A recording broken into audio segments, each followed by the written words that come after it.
Published, 12:51 Eastern Daylight Saving Time, the 17th of March 2018. Updated, 18:38 Eastern Daylight Saving Time, the 17th of March 2018. Winter came to Stoke in spring and prompted an afternoon of considerable teeth gnashing for Paul Lambert's side.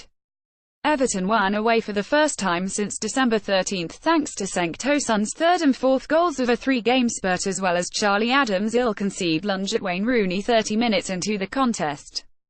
It would be unfair to suggest Adam preferred a warm early shower to staying out in the swirl of snow that engulfed the Bet365 stadium, but his challenge on Rooney was reckless, and despite the home supporters' protests, deserved a red card from referee Martin Atkinson. Everton won 2-1 at Stoke City on Saturday afternoon as striker Cenk Tosun, centre, continued his fine recent run of scoring. Tosun, after netting in his previous two games, bagged a second-half brace to end Everton's run of 6 straight away defeats. Everton's goals came either side of an Eric Maxim Choupo-Moting equaliser, which briefly energised the Bet365 stadium, but Stoke had been up against it from the 30th minute when Charlie Adam was sent off for an ugly lunge on Wayne Rooney. Stoke performed admirably with 10 men for more than an hour, drawing level through Maxim Choupo-Moting's goal in a 7-minute cameo, but were ultimately ground down and now find themselves without a win in 7 matches and 3 points from safety.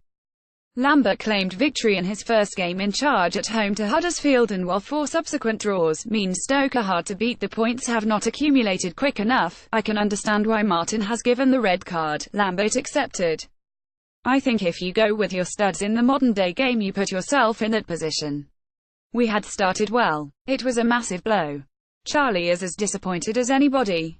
But you can't change it now. Lambert had justifiable grievance over Everton's opener, with Tosun offside in the build-up. The linesman has got to see that across the line, he said. How he's missed that, I don't know. We needed to win the game, the effort and the commitment, I can't ask for any more.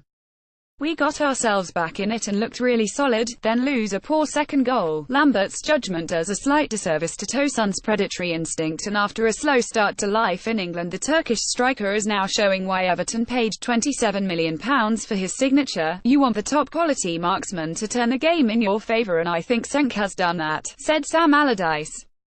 He has adapted quicker than lots of front men who come from abroad into the Premier League, particularly in January. Just a small scattering of snowflakes were seen on the pitch during the early minutes of Saturday's match in Staffordshire, but as the first half went on, the snowfall got heavier and the entire playing surface became covered with a dusting of snow. Everton manager Sam Allardyce covered his head with a hood of his jacket in an effort to keep warm at the Bet365 stadium. A moment of hot-headedness from Scottish midfielder Adam saw the Potters reduced to 10 men after half an hour of play. Adam was shown a straight red card for a dangerous tackle on experienced Everton midfield player Rooney. Adam walked off the field dejected after referee Martin Atkinson had raised the red card amid a snowy Staffordshire.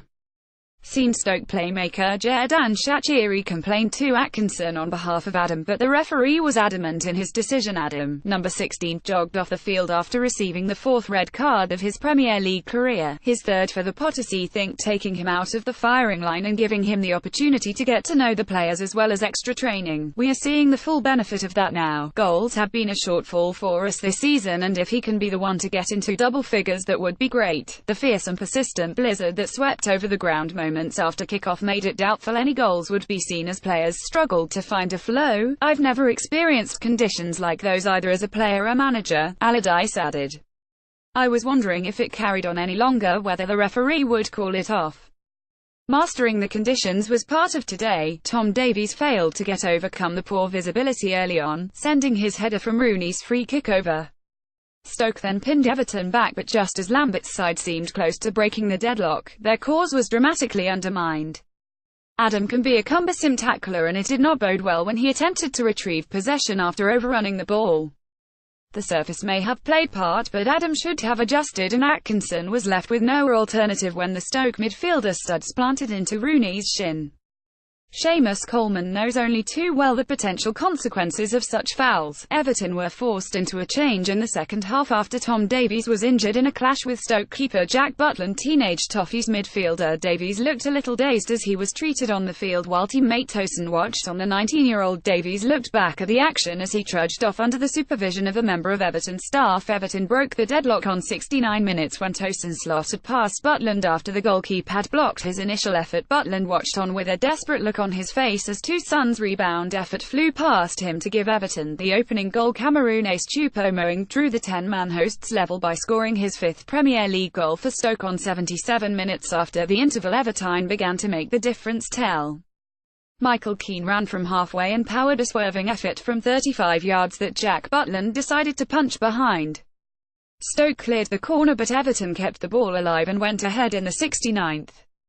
Yannick Bolassi's cross was glanced on by Tosun and palmed up by a diving Butland. It was a good reaction but failed to properly clear danger, and Kostas Staphylidis was needed to clear off the line brilliantly when Dominic Calvert-Lewin prodded in the rebound. But Tosun was alert to finish unerringly. Lambert's frustration was that Tosun was offside originally. That Stoke roused to equalise says much about their spirit. Joe Allen's deep free kick raised questions of Jordan Pickford, who failed to come, and though substitute Choupo-Moting seemed to duck out of the way initially, he flicked out a boot a split second later to tap home. Choupo-Moting injured himself in the process though and had to go off, replaced by G's 7 minutes after coming on. A point would have been valuable psychologically as well as tangibly, but Everton found a winner with 6 minutes left as Tosun dived hungrily to meet Theo Walcott's low cross and Buton was unable to keep the header out. Potter's target man Peter Crouch, left, and defender Kurt Zouma celebrated with Choupo-Moting, who looked to be in pain. Choupo-Moting limped off after scoring. He was only on the field for 7 minutes, having earlier replaced Ramadan Sobhi. Stoke's celebrations were cut short as a diving header from Tosun restored Everton's lead 7 minutes after they drew level. Former Besiktas striker Tosun's bravery was rewarded as he collected his 4th goal in his last 3 Premier League games.